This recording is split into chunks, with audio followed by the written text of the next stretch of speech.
ॐ सदाशिवसमारम्भाम् शङ्कराचार्यमध्यमाम् अस्मदाचार्यपर्यन्ताम् वन्दे गुरुपरम्पराम्।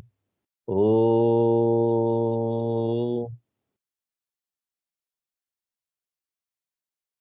भागवत का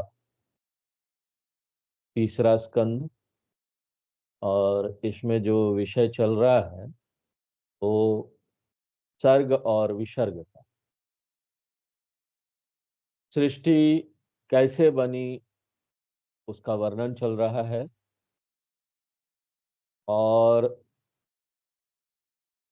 सृष्टि ब्रह्मा जी ने बनाई और उनके दो टुकड़े हुए, मनु शत्रुपा। तो फिर मनु ने बोला कि हम कहाँ रहें, क्योंकि पृथ्वी तो रसातल में चली गई है। हिरण्यकश्यप उनको ले गए हैं, हिरण्याक्ष उनको लेकर चले गए हैं, तो फिर अब वो कहाँ रहें। तो फिर यहाँ पर उसका और विस्तार होता है, वर्णन आता है कि जो कश्यप ऋषि हैं उनकी दो पत्नियां दिति अदिति, दिति से गर्भ होता है। कश्यप ऋषि जो हैं वो दिति के मन में जो भगवान के प्रति जो भक्ति थी उसको देखते हुए उनको वरदान देते हैं कि तुम्हारे गर्भ से राक्षसों का जन्म तो होगा, लेकिन उनके जो पुत्र होंगे, तुम्हारा जो पोता होगा, वो बहुत बड़ा भक्त होगा, प्रहलाद होगा। और उसमें इतने गुण होंगे कि ना वो भगवान का इतना बड़ा भक्त, महाभक्त होगा। तो ये सुनकर दीति बहुत प्रसन्न हो गई कि महाभागवत उनके घर में आएगा, एक बहुत बड़ा भक्त उनके घर में आएगा और वो सारे कुल का उद्धार कर देगा। क्योंकि देखिए, अगर किसी कुल में कोई भक्त हो जाता है ना, तो वो पूरे कुल का उद्धार कर देता है, 21 पीढ़ियों का उद्धार कर देता है। सिर्फ अपना ही उद्धार नहीं करता एक भक्त, एक ज्ञानी, किंतु अपने परिवार का, अपने 21 पीढ़ियों का उद्धार कर देता है। तो यहाँ कथा जो है आगे बढ़ती है। दिति ने गर्भ धारण किया, उसके गर्भ में दो पुत्र थे और गर्भावस्था में ही इतना अधिक तेज था कि सारे देवता लोग घबराने लगे। अभी उनका जन्म हुआ भी नहीं था, दिति के गर्भ में वो आए थे दोनों, लेकिन इतना तेज था, इतना घबराहट फैल गया, चारों ओर गर्भ में आ गए, राक्षस लोग आ गए गर्भ में। हैं? तो अपशकुन दिखाई देने लगा। कई बार होता है ना, हम भी कहीं जाते हैं, अच्छे लोग नहीं होते ना, उनके अच्छे लोगों के बीच में जाओ तो बड़ा अजीब सा आपको अनुभव होगा, मन में लगेगा कि सही जगह आप नहीं आए, एक अपशकुन सा दिखाई देने लगेगा। तो जब ये लोग गर्भ में आए, दोनों राक्षस दिति के गर्भ में, तो चारों तरफ अपशकुन फैल गया, सब घबराहट लगने लगा, देवताओं का मन खराब होने लगा, उद्गिन्न होने लगा, व्याकुल होने लगा और उनको डर भी लगने लगा। तो ये सारे देवता लोग ब्रह्मा जी के पास जाकर पूछते हैं कि भगवान, जगत में ये क्या हो रहा है, हमारी समझ में नहीं आ रहा है, हम तो बड़े व्याकुल हुए जा रहे हैं, इसका क्या कारण है, बताइए। तो ब्रह्मा जी हंसते हैं, कहते हैं कि इसका कारण यही है कि दिति के गर्भ में दो बच्चे हैं, वे दोनों महाभयंकर असुर बनने वाले हैं, वे तप करके मुझसे ही वरदान प्राप्त करेंगे। ये भी पता है ब्रह्मा जी को, ये लोग तप करेंगे और वरदान प्राप्त करेंगे। और वो बोलते इसमें मैं कुछ कर भी नहीं सकता, वो मुझी से वरदान प्राप्त करेंगे राक्षस लोग और मैं इसका कुछ नहीं कर पाऊंगा। तो अब इस कथा का ना विस्तृत वर्णन आगे आता है, जिसमें जय विजय की कथा भी आती है। तो किस तरह से ये जो राक्षस दोनों हो गर्भ में आए, ये कैसे आए, तो अब इसके लिए जय विजय की कथा यहाँ आती है। भगवान नारायण वैकुंठ लोक में रहते हैं और लक्ष्मी जी उनकी पत्नी है। वैकुंठ लोक के दो द्वारपाल हैं, जय और विजय। और ये लोग कौन है पता है? जो भगवान के बहुत बड़े भक्त होते हैं और उच्च कोटि के श्रेष्ठ भक्त होते हैं ना, वही जाकर वैकुंठ में वहां पर द्वारपाल बन जाते हैं। उन्हें ही ऐसा स्थान प्राप्त होता है। ये पदवी है। हाँ, दो द्वारपाल खड़े हैं भगवान के वैकुंठ धाम में। अगर आध्यात्मिक दृष्टि से देखे तो, वास्तविक अर्थ इसका देखे तो, जय विजय जो द्वारपाल थे उनका क्या अर्थ है? इंद्रिय जय और मनोविजय। भगवान के पास ऐसे ही द्वारपाल होंगे। क्यों? क्योंकि ना उनको ना ऐसे लोगों को वहां आने से रोकना है ना, जिन्होंने अभी अपने इंद्रियों पर विजय नहीं प्राप्त किया और मन पर विजय नहीं प्राप्त किया। इंद्रियों पर जय नहीं किया और मन का विजय नहीं किया। कोई भी भगवान के पास पहुंच जाएगा ऐसा नहीं। जब तक आपने अपने मन को तैयार नहीं किया है, भगवान के पास नहीं पहुंचेंगे। कोई पूछेंगे, द्वारपाल जो वहां खड़े हैं, क्या तुमने अपने इंद्रियों पर जय पा ली है? क्या तुमने अपने मन पर विजय पा ली है? तो जब तक जय विजय की अनुमति नहीं मिल जाती, तब तक भगवत धाम में प्रवेश नहीं मिलता है। ऐसी बात है। लेकिन ये जो जय विजय थे ना, बड़े बड़े देखो श्रेष्ठ भक्त लोग जो होते हैं ना, उनको भी अहंकार हो जाता है। इसलिए अहंकार का ध्यान रखना चाहिए कि ये हमारे मन में ना आए। बड़े से बड़े लोग, बड़े बड़े भक्त लोग, वो भी अहंकार में पड़ जाते हैं। ये तो मेरे कारण से हो रहा है, मेरी शक्ति है सब कुछ, यहाँ सब शक्तियां मेरी है। जबकि क्या है, यहाँ पर सब शक्तियां तो भगवान की है, हमारा कुछ भी नहीं है। जो भी हमारे पास है वो भी तो भगवान का, अपना शरीर अपना नहीं है, तो बाकी चीज का क्या बोला जाए? भगवान जब चाहे दे रहे हैं, भगवान जब चाहे ले रहे हैं। लेना भी उन्हीं की है और देना भी उनका है। लेना देना सब उन्हीं का है। तो फिर हम क्या सोचते हैं, अहंकार करते हैं कि लेना देना चल रहा है, मेरा है। कुछ भी तो अपना नहीं है, सब उनका।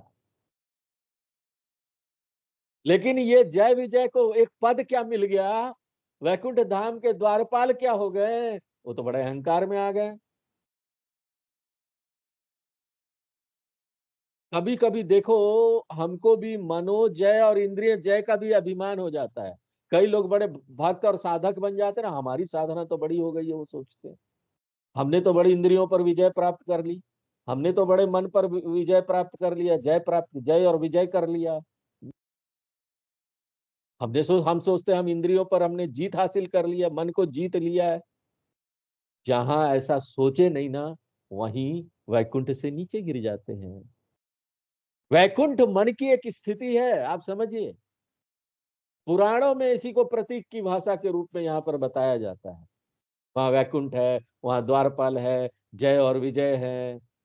वैकुंठ तो मन की स्थिति है, जब जय और विजय, इंद्रियों पर जीत हासिल कर ली जाए और मन पर जय हासिल कर लिया जाए, तब जाकर ना वैकुंठ धाम धाम प्राप्त होता है। मन वैकुंठ धाम हो जाता है। मन विश्रामित हो जाता है, सारे टेंशन दूर हो जाते हैं। टेंशन इसी कारण से तो है कि यहाँ पर इंद्रियों पर और मन पर, दोनों पर विजय प्राप्त नहीं है, इसलिए टेंशन है। इसलिए तो अभी जो हम लोग 13वें अध्याय में गीता का 20 गुण देखा है, वो 20 गुण भगवान क्यों बता? क्योंकि वो 20 गुण ही हमारी सहायता करते हैं। हमारे अंदर जब वो गुण आ जाते हैं, वो हमारी सहायता करते हैं मन और इंद्रियों पर जय विजय प्राप्त करने के लिए। मन की जय करे। तो ये जो पुराणों की कहानियां है ना, बड़ी अच्छी भी लगती है सुनने में, बड़ा इंटरेस्ट भी आता है और थोड़ा सा मन लगा रहता है, थोड़ा सा सॉफ्ट भी होता है, थोड़ा रोचक भी होता है। और थोड़ा मन को जिज्ञासा, आगे क्या होगा, ऐसा जिज्ञासा भी रहता है। और साथ साथ उसके ये आध्यात्मिक ज्ञान भी दे दिया जाता है। ऐसे अगर आप गूढ़ वेदांत सुनेंगे तो उसके लिए तो बहुत तैयारी चाहिए भाई। गूढ़ वेदांत में खाली सिद्धांत सिद्धांत की बात आती है, तो अगर तैयारी नहीं है तो वहां बैठ पाना कठिन होगा, मुश्किल लगेगा, मन नहीं लगेगा।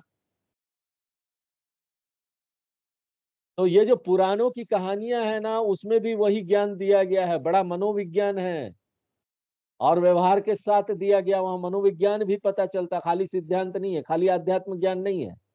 व्यवहार में हम कैसे अपना यहाँ पर धर्म का पालन करें। जय विजय को बड़ा अभिमान हो गया कि हमारी अनुमति के बिना कोई अंदर नहीं जा सकता। ये तो ऐसा ही था ना कि प्रधानमंत्री का कोई सचिव है बाहर बैठा हुआ सेक्रेटरी, वो किसी को अंदर जाने ना दे। आप पहले भगवान से तो पूछो किसको अंदर जाने देना है किसको नहीं। अंदर जो प्रधानमंत्री भगवान बैठे हुए हैं, आपको अभिमान हो गया कि आपको सारी शक्ति आ गई है, आप किसी को भी रोक लेंगे, हम नहीं जाने देंगे। क्या कर लोगे? लाओ पैसा लाओ। हैं? आजकल वो बड़े बड़े ऑफिस में बाबू से मिलना है तो नीचे जो चपरासी है पहले उसके हाथ गर्म करने पड़ते हैं।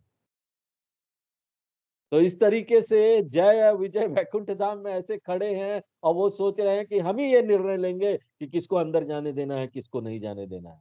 हमारी बड़ी शक्ति है, भगवान ने हमको ये शक्ति दी और ये हाँ हमारी शक्ति है। तो एक बार लक्ष्मी जी आई तो उन्होंने उनको रोक दिया, भाई अंदर नहीं जा सकते। अब बताओ, लक्ष्मी जी को रोक दिया। किसने बोला था उनको रोकने के लिए? वो बड़े नाराज होकर गुस्सा होकर ठमठमा कर अंदर गई और भगवान से कहने लगी हैं, कि भगवान कैसे लोगों को आपने अपना द्वारपाल बना के रखा है, मुझे भी रोक देते हैं, इनको निकाल दीजिए, इनको निकाल बाहर कीजिए। कैसे भक्त हैं जो आपकी पूजा तो करते हैं लेकिन मेरी पूजा नहीं करते। हाँ? तो नारायण भगवान ने क्या कहा, क्या हुआ? तो पहले उन्होंने पूछा कि बताओ हुआ क्या। हाँ? हुआ ये कि ये मुझे ही रोकते हैं। हाँ? तो भगवान ने कहा ये तो बड़ा गलत काम किया है कि तुम ही को रोक रहे हैं। हर आदमी को जब कोई ऐसे धक्का मिलता है ना तो उसको लगता है ना, किसी को भी संसार में भी देखो, वो तो भगवान है, हमारे लक्ष्मी माता है। लेकिन किसी को भी ऐसे मिलता है ना, उसको मेरे ही साथ हो रहा है, मुझे ही रोका जाता है, बाकी किसी को नहीं। देखो सब लोग अंदर जा रहे हैं भगवान के पास, मुझे ही रोक रहे हैं क्या? भगवान ने बोला बड़ा गलत काम हो गया। भगवान की पत्नी है, उनके सामने कैसे बोल दे कि गलत नहीं हुआ। सुनने खान साहब का खाना मिलेगा कि नहीं मिलेगा? अगर आपने उनकी बात का खंडन कर दिया तो भगवान को शाम का खाना ही नहीं मिलता। तो भगवान ने बोला बड़ा गलत काम हुआ, हाँ, बहुत गलत काम हुआ, तुमको रोक दिया। लेकिन देखो भगवान धर्म पर था। उन्होंने बोला देखो तुम तो मेरी रिश्तेदार हो ना, पत्नी हो, अगर तुम्हारी वजह से उनको निकालूंगा ना तो लोगों को लगेगा पक्षपात कर, इसलिए ना अभी ये काम नहीं करूंगा। ऐसा नहीं होना चाहिए। ये देखो ये आगे जाकर ना किसी ब्राह्मण या संत का अपमान करेंगे, हाँ, तो उस समय ना धर्म भी होगा, मैं उनको दंड दूंगा। तो जब ऐसा होगा तब मैं उनको निकाल दूंगा। तो भगवान देखो इस बात का ध्यान रखते हैं कि मेरे रिश्तेदारों को कुछ बोला तो मैं एक्शन लूंगा, ऐसा नहीं। उन्होंने बोला जब कोई महात्मा आएंगे उनका ये अपमान करेंगे तो मैं इनको निकाल दूंगा। अगर अभी करूंगा तो लोग क्या बोलेंगे, चारों तरफ फैल जाएगा ना। ये क्या भगवान विष्णु है, अपने रिश्तेदारों का ज्यादा ध्यान रखते, उनको अंदर नहीं जाने दिया तो मुझे नहीं, हम लोग इनके सेवकों को निकाल दिया। सेवक छोटे हैं, रिश्तेदार बड़े हो गए। भगवान के भक्त भी भगवान के रिश्तेदारों जैसा ही है, भगवान की पत्नी लक्ष्मी देवी जैसी। और जब साधु संत का अपमान करेंगे तब निकालेंगे, तब तो ये बात सिद्ध हो जाएगी कि देखो भगवान साधु संतों का कितना सम्मान करते हैं।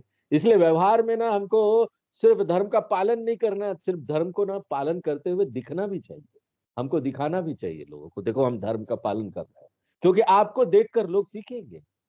इसलिए चुपचाप मत पालन करो, धर्म का पालन कर रहे हो, थोड़ा मार्केटिंग भी करो। हमने ऐसा किया। मार्केटिंग भी करना चाहिए, बताना चाहिए लोगों को। गीता का पाठ कर रहे हैं कई लोग, सर्मो सर्वी ना कमरे के अंदर करते हैं, गीता का पाठ कर क्या भूलेंगे लोग, अध्यात्म में है बड़ा। हाँ? अरे दिखा के करो, सबको बता के करो हम गीता का पाठ करते हैं। हाँ? दिखा के करो हम सत्संग करते हैं। वही तो धर्म है ना। दिखा के करो कि ना हम यहाँ पर भागवत सुन रहे हैं, दिखा के करो कि हम यहाँ पर रामचरितमानस सुन रहे हैं। क्या बात है। अब लक्ष्मी जी, क्योंकि देखो कोई अपमान कर देना तो बार बार तो उसी से मिलो क्योंकि वो तो द्वारपाल है। हाँ? अब वो इंतजार करने लगी लक्ष्मी जी, कब साधु लोग आएंगे, उसका अपमान करेंगे और ये लोग यहाँ से निकाले जाए। चिढ़ हो गई उनको, और जिससे चिढ़ हो उसको बार बार देखना पड़े, वही दरवाजे पर आ रहे चिढ़ चिढ़ दोनों द्वारपाल, जय विजय। हाँ? अब जय विजय को लगा देखो, भगवान ने हमको कुछ नहीं कहा, हमने लक्ष्मी जी को रोक दिया, हम कितने बड़े हैं, और भगवान भी इसका समर्थन करते हैं, इसका माने हमने कोई गलती नहीं की। तो उनका साहस और बढ़ गया गलत करने का साहस बढ़ गया। अब भगवान मन मन समझ रहे थे क्या होने वाला है आगे। हमारे जो विष्णु भगवान है ना, ओ बहुत चुपचाप रहते हैं, लेकिन सारा काम करवा लेते हैं चुपचाप रहते हुए भी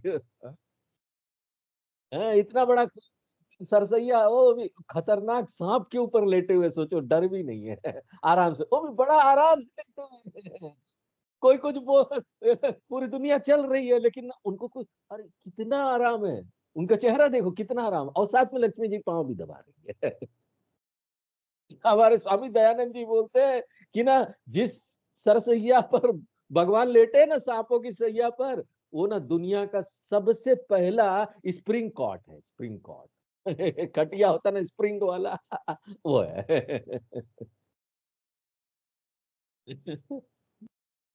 भगवान को तो पता था आगे क्या होने वाला है, तो उन्होंने और साहस बढ़ा दिया कि वही काम हो। वो साहस किसी का बढ़ा दो तो गलती करेगा आगे जाकर। हाँ? तो उन्होंने कुछ नहीं बोला, तुमने लक्ष्मी जी को रोका, कुछ नहीं, आगे रोकना ना, आपको बताऊंगा बड़ा साहस हो रहा है, साहस ले लो ले लो ले लो। अब देखो भगवान के संकल्प से, संकल्प में बड़ी शक्ति है।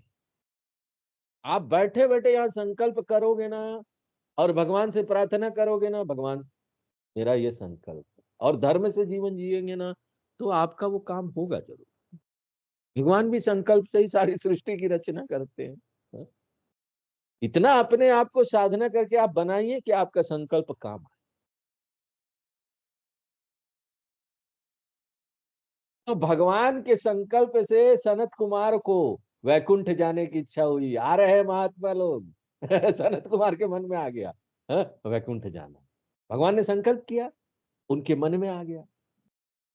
देखो संकल्प करने से दूसरे के मन में आ जाता है, वो आपका काम करने के लिए आपके पास आ जाए। रामचरितमानस में भी यही आता है, मंथरा के मन में कैसे आता है कि कई कई को सिखाना है।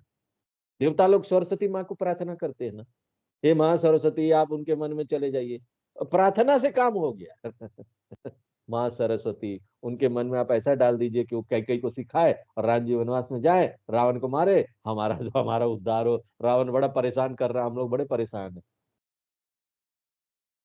और ये जो सनत कुमार लोग आने वाले थे वैकुंठ में भगवान से मिलने, और सनत कुमार छोटे छोटे बाल, वो लोग बड़े बाल कुमार हैं, बाल बाल छोटे छोटे दिखाई देते हैं, है सन्यासी इन छोटे छोटे। तो ये चार भाई है, कौन कौन है, सनत, सनंदन, सनत, सनातन। इनको वैकुंठ जाने की इच्छा क्यों हुई, भक्त है। अब भक्त को कौन रोक सकता है, सारे भक्त तो वैकुंठ ही जाना चाहते हैं ना। तो वो पूरा शोभा, पूरा वर्णन आता है भागवत में, डिटेल वर्णन आता है कि ना वो जब जाते हैं वैकुंठ धाम में क्या क्या उनको दिखाई देता है, इतनी सुंदर सुंदर बड़ा शोभा का वर्णन आता है। वो देखते देखते वो भगवान के द्वार पर पहुंचते हैं। अब द्वारपालों को देखकर लगता है उनको कि भगवान के पास जाने के लिए द्वारपालों की क्या आवश्यकता है। अब द्वारपाल दोनों साहस बड़ा हुआ घमंडी, डंडा लिए हुए रोकते हो, रुक जाओ भाई, कौन हो, अपॉइंटमेंट लिया है भगवान से, हैं? उन्होंने कहा अपॉइंटमेंट किस कैसे अपॉइंटमेंट भाई, अरे भगवान के धाम में जा रहे हो, उनके ऑफिस में जाना है तुमको, अपॉइंटमेंट है क्या। अरे हम सनत कुमार हैं, हम जहां भी जाते हैं सब लोग हमको जानते हैं, कोई कहीं हमको रोकता नहीं है, लेकिन जय विजय को तो अभिमान बहुत हो गया था। वैसे वो दोनों निरभिमानी थे, इसलिए तो उनको वैकुंठ में भगवान देखो बहुत बड़े भक्त थे, निरभिमानी, भगवान की जगह पर उनको स्थान मिला था। अरे भगवान का द्वारपाल होना कोई मामूली बात है क्या? और जिन गुणों के कारण उनको वहां स्थान मिल गया था, उसी गुण का उनको अभिमान हो गया।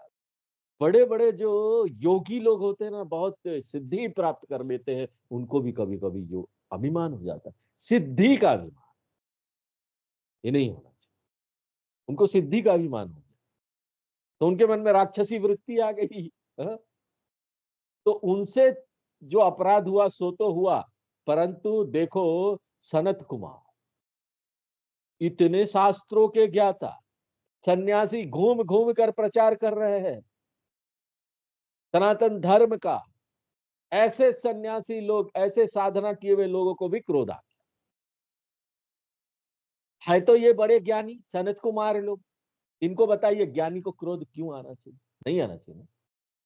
फिर भी उनको क्रोध आया, यहीं पर गड़बड़ हो गई। इस अब उन्होंने जय विजय को साथ दे दिया, जाओ तुम लोग हमको यहाँ रोकते हो, जाओ तुम लोग दोनों ना राक्षस बनकर नीचे गिर पड़ो, तुम वैकुंठ में रहने के लायक नहीं। वैकुंठ में तो उसी को रहना चाहिए ना जिसकी माया से मुक्ति हो गई हो। अहंकार हो जाना तो माया का लक्षण है। माया बड़ी फंसाती है, अहंकार में पकड़ लेगी। इसलिए जब नारद जी को भी मोह हो गया था ना कि मैंने कामना पर जीत हासिल कर ली है, रामचरितमानस में हमने देखा था ये, जब ये प्रसंग आया था, किस तरह नारद जी को भगवान सबक सिखाते हैं, बंदर का मुंह दे देते हैं। हाँ? शादी होने वाला है, सब लोग हंस रहे हैं, इनके वो वरमाला कौन डालेगी, बाद में देखते हैं पानी में जाकर मुंह तो बंदर का, भगवान ने क्या क्या कर दिया। हाँ? तो वो भी नीचे गिर पड़े। तो ये तो होता ही रहता है ना, अच्छे अच्छे साधु संत ये सब लोग भी नीचे गिर जाते हैं। क्रोध आ जाता है, पुराणों में ये बहुत जगह आएगा। बड़े बड़े ऋषि मुनि संत लोग, कितना खतरनाक है, आप सोचिए इंद्रिय। इंद्रिय बहुत खतरनाक है, आम आदमी को तो बहुत सावधान रहना चाहिए। जब बड़े बड़े ऋषि मुनि, नारद जी जैसे लोग, उनको भी अभिमान अहंकार आ जाता है। हाँ? जय विजय इतने बड़े भगवान के भक्त, उनको अहंकार आ गया, सनत कुमार जैसे ऋषि उनको क्रोध आ गया।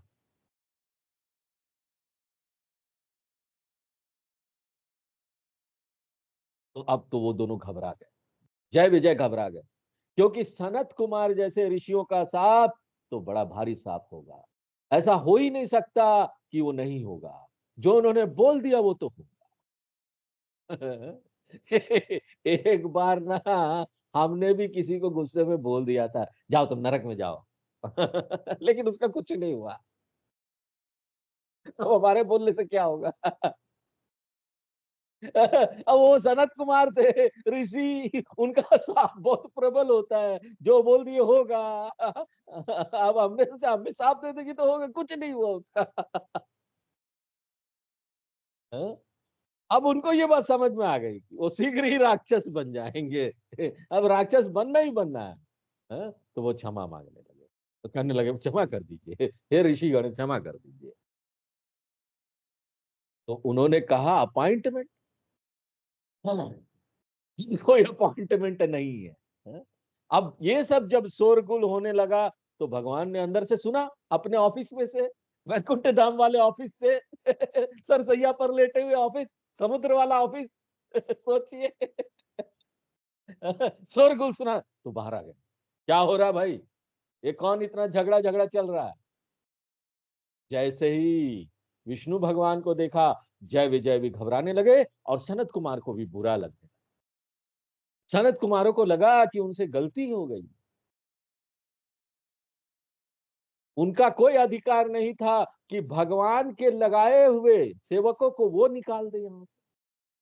ये तो ऐसा ही हुआ ना, जैसे कोई प्रधानमंत्री के निवास स्थान पर जाए, वहां पर कोई सेक्रेटरी उनको रोके और वो जाकर सेक्रेटरी को बर्खास्त कर दे, जाओ मैं तुम्हें बर्खास्त करता हूं, तुमने मुझे रोका। अरे भाई, प्रधानमंत्री के निवास स्थान पर वह सचिव है, उसे बर्खास्त करने का तुमको क्या अधिकार? यदि किसी को कोई शिकायत हो तो प्रधानमंत्री को जाकर कहना चाहिए ना, कि भाई देखो ऐसा ऐसा है, तुम्हारा जो सचिव है मुझे अंदर नहीं आने देना था। तो सनत कुमार को लगा कि बड़ी गलती हो गई, हमें तो भगवान को कहना चाहिए था, भगवान को शिकायत करनी चाहिए थी कि इन लोगों ने रोका। क्षमा मांगने लगते हो भगवान को, प्रणाम करके भगवान क्षमा कर दीजिए, हमसे गलती हो गई, क्रोध आ गया। अब भगवान का सील देखो, अब भगवान कैसे व्यवहार करते वहां, व्यवहार से सिखाया जाता, सब कुछ सीखने को मिलेगा। सनत कुमार से कहते हैं कि आप जैसे ब्राह्मण देवता यहाँ पर पधारे हैं, आप तो मेरे लिए भगवान हैं। जगत में लोग मेरी पूजा करते हैं, लेकिन मैं तो आप जैसे ब्राह्मणों की पूजा करता हूँ, मैं ब्राह्मणों के मुख से खाता हूँ। आपको कोई कष्ट नहीं होना चाहिए। यदि मेरा यह हाथ भी आपको कष्ट पहुंचाता है तो मैं ना इसको काट कर फेंक दूंगा। भगवान फिर कहते हैं इन दोनों ने असुरों जैसा ही काम किया है, इसलिए आपने अगर इनको साथ दिया ना तो ठीक ही किया है। अब देखो भगवान ये नहीं कहते उनको कि ना साथ देने का अधिकार नहीं था, ये मेरे नौकर है, आपने ऐसा क्यों किया, आपको मेरे पास आने चाहिए था, आपको मुझसे कहना चाहिए था, बोला आपने ठीक किया। फिर भगवान ने, अब भगवान तो भगवान है ना, वो ऐसा कुछ करने वाले थे कि किसी को ना सपने में भी उम्मीद नहीं होगी कि भगवान ऐसा भी करे। कितना हम्बल है, कितने विनम्र है हमारे भगवान, ये देख के तो हमारी भक्ति बढ़ जाती है। फिर भगवान ने इससे भी ऊंची बात कही, बोली अगर मेरे जो ये सेवक है उनके हाथ से कोई अपराध हुआ है तो केवल अपराध उसका नहीं है, मेरा भी, इसलिए मुझे भी दंड मिलना चाहिए। क्योंकि जब सेवक का ऐसा साहस हो जाए कि वो ऐसा कर रहा है, तो उसका साफ मतलब यही निकलता है कि स्वामी ने ध्यान नहीं दिया, स्वामी ने उसको ठीक से तैयार नहीं किया। यह कर्तव्य की उपेक्षा है, सेवक को ठीक करके रखना स्वामी का ही कर्तव्य होता है। तो बोले इनको दंड मिला है तो मुझे भी दंड मिलना चाहिए। आपने इनसे कहा ना कि तुम 3 जन्मों तक असुर बनकर यहां पर धरती पर जाओ, 3 जन्मों तक। ये जय विजय को 3 जन्म तक असुर बनना पड़े, ये नीचे जाएंगे। अब जब ये लोग नीचे जाएंगे, भक्त है मेरे, जहां भक्त वहां मैं, हाँ, तो ये भक्त लोग अगर जाएंगे नीचे, मैं भी जाऊंगा। मैं भी नीचे जाऊंगा। ये 3 जन्म लेंगे तो मैं 4 जन्म। क्यों? क्योंकि ना स्वामी, स्वामी का जिम्मेदारी रेस्पॉन्सिबिलिटी ज्यादा होता है ना। ऑफिस में भी अगर सबॉर्डिनेट गलती करता है तो बॉस को भी दंड मिलता है उसके लिए। हाँ? गलती सबॉर्डिनेट का था, बॉस ने देखा क्यों नहीं, हाँ? ठीक से उसको तैयार क्यों नहीं किया, सिखाया क्यों नहीं, उसको ज्यादा दंड मिलता है। भगवान बोले मुझे ज्यादा दंड मिलेगा, ये 3 बार जाएगा तो मैं 4 बार जाऊंगा। अब तो देखो, इसके साथ साथ भगवान ने इनडायरेक्टली सनत कुमारों को भी दंड दे दिया, क्योंकि वो भगवान के भक्त थे, भगवान से इतने अंतरंग रूप से जुड़े थे कि भगवान को तकलीफ होगा तो भक्त को होगा। अब सनत कुमार घबराने लगे, बार बार क्षमा मांगने लगे, भगवान आप ऐसी बात ना, हमारी बुद्धि को क्या हो गया पता नहीं, वो बड़ी मोहित हो गई और हमने साथ दे दिया। भगवान आप हमारी बात काट डालिए, कुछ ऐसा कीजिए ना ये कट जाए, कट जाए।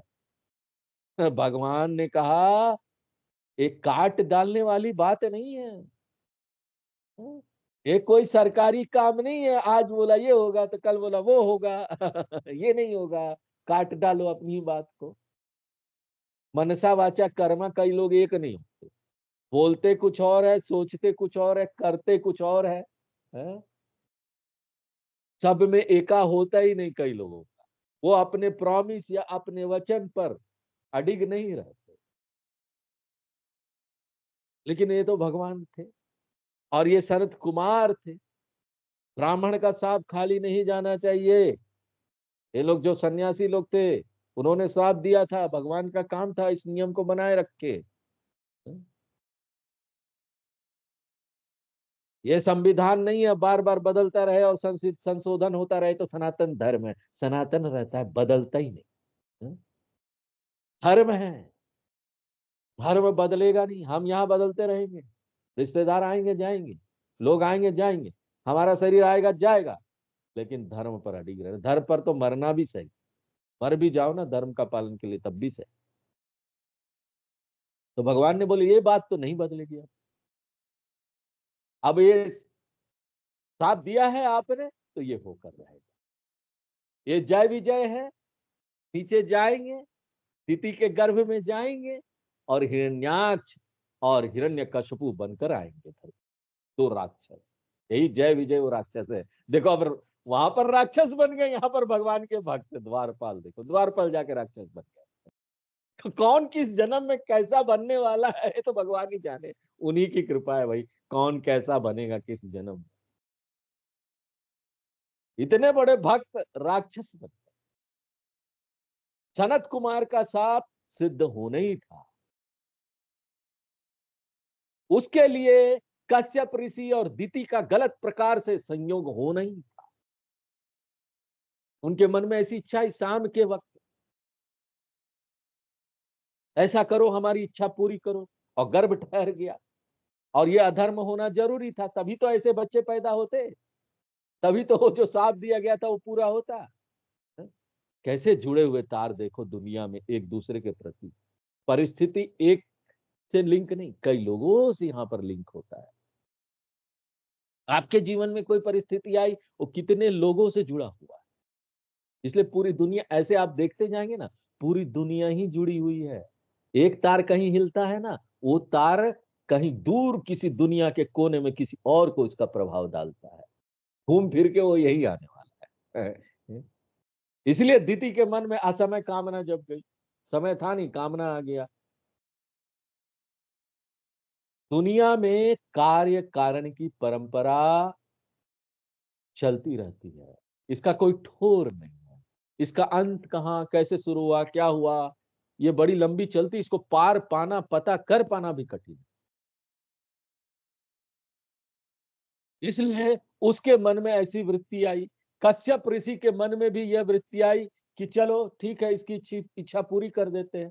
नहीं तो उनके मन में ऐसा भी तो आ सकता था, अरे गलत बोल रही, हटाओ, पत्नी है तो क्या, सामने चलो, ये नहीं होना चाहिए। लेकिन नहीं, फिर उनके मन में ये इच्छा आई कि चलो इसकी इच्छा पूरी करते हैं। ये सब क्यों हो रहा है देखो, बता पाना बड़ा कठिन है, ये भगवान ही जानते। वो हंसते रहते वहां बैठ कर देखो अभी ये होने वाला है, अभी वो होने वाला है, ये इससे जुड़ा हुआ है, वो उससे जुड़ा हुआ है, इसके कर्म फलीभूत होने वाले, इसको लाभ मिलने वाला है, उसको हानि होने वाला है। इस संसार में लाभ हानि चलते रहता है ना, एक का हानि दूसरे का लाभ है। किसी के पास से पैसा निकलता है तब किसी के पास आता है ना किसी का चला गया, किसी का आ गया। तो यही हो रहा है इस संसार में, कार्य कारण, किसी न किसी कारण से वो हो रहा है। और ये कारण ये बोल पाना बड़ा कठिन है, भगवान ही जानते हैं। तो इसलिए हमको ये बोलना, ये हमारे साथ क्यों हुआ, ये हमारे पास क्यों आया, ऐसा क्यों हुआ, वैसा क्यों हुआ, ये सब का कोई मतलब नहीं है यार। क्यों हुआ, क्या हुआ, हम तो समझ, छोटी बुद्धि के साथ कहाँ ये समझ में आने वाली है। भगवान तो गीता में भी इसी बात को बोल देते हैं। ये लाइन सब लोग जानते हैं गीता का, गहनो कर्मणा गति। कर्म की गति बड़ा गहन है अर्जुन, समझ नहीं पाओगे कि क्या हो रहा क्या नहीं यहाँ पर। बस धर्म के हिसाब से जो तुमको पकड़ में आई है धर्म है, उसके हिसाब से चलते रहो। अधर्म हुआ और ये दोनों राक्षस वहां आए, हिरण्याक्ष और हिरण्यकश्यप। और हिरण्याक्ष का उद्धार करने के लिए भगवान कैसा अवतार लेते हैं, वराह का भगवान को भी कोई फर्क नहीं पड़ता, सुअर का रूप लेकर आ जाते हैं। वो तो हम लोगों को डर लगता है, सुअर बन जाएंगे तो क्या होगा हैं? भगवान तो कुछ भी अवतार ले लेते हैं। हिरण्यकश्यप, ओ उनको बस भगवान ना को ना भक्त का उद्धार करना है। कोई भी भक्त है, उनका बस एक ही एजेंडा रहता है और कोई नहीं एक ही एजेंडा है, भक्त का मैं कैसे भला करूं।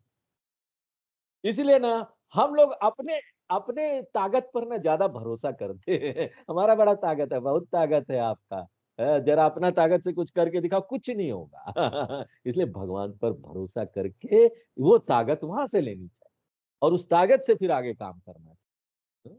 देखो भगवान ने ये ताकत दी, ये भगवान का ताकत मेरा थोड़ी ना है। और ये बात हमारे प्रधानमंत्री जो है ना अभी, मोदी जी, वो बार बार बोलते रहते हैं, आपको समझना चाहिए। सनातन वाली बातें वो करते हैं, हाँ? उनकी बातों में ये झलकता है, हाँ? जब वो बोलते हैं ना, कहीं भी जाते हैं विदेशों में, कि ये मैं नहीं बोल रहा, ये मेरे साथ जो मेरे 125 करोड़ जो देशवासी है ना, उनकी ताकत है। देखो कितना ताकत आ जाता है उनको काम करने का। हाँ? बोलते हैं कि वो 2 या 3 घंटा सोते हैं, उसके बाद काम ही करते रहते हैं। हाँ? कितना ताकत मिलता है। कि वो जानते हैं कि मैं तो प्रतिनिधित्व कर 125 करोड़ देशवासियों का। उसी प्रकार से ये तो देशवासी है। अगर आप ये बोलो तो मैं वो भगवान जो वैकुंठ धाम में बैठे ना, मैं उसका प्रतिनिधि हूँ। हूँ? कितना ताकत मिलेगा, दुनिया को जो चला रहे हैं उनका प्रतिनिधि।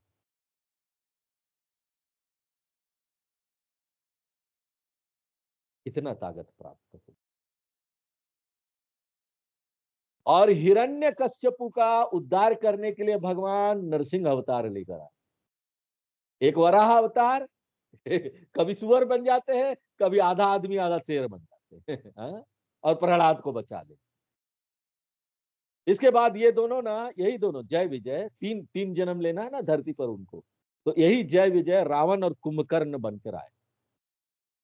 और तब ना भगवान रामचंद्र बनकर आए। और फिर आखिरी जन्म में ये शिशुपाल वक्रदंत बनकर आए। तब भगवान श्री कृष्ण बने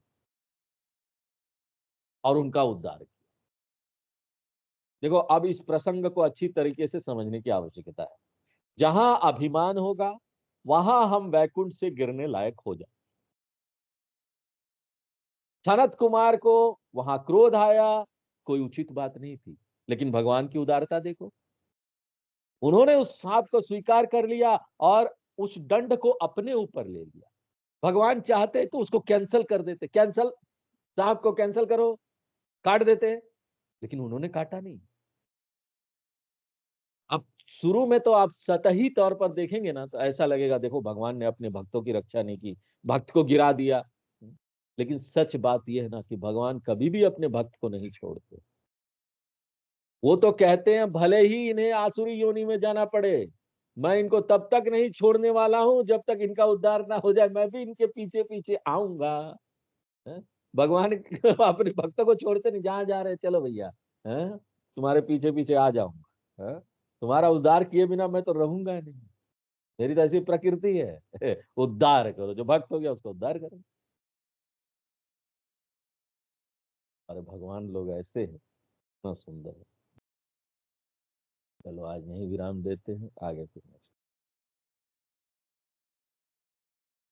ओम पूर्णमदः पूर्णमिदं पूर्णात् पूर्णमुदच्यते पूर्णस्य पूर्णमादाय पूर्णमेवावशिष्यते। ओम शांति शांति शांति। हरि ओम।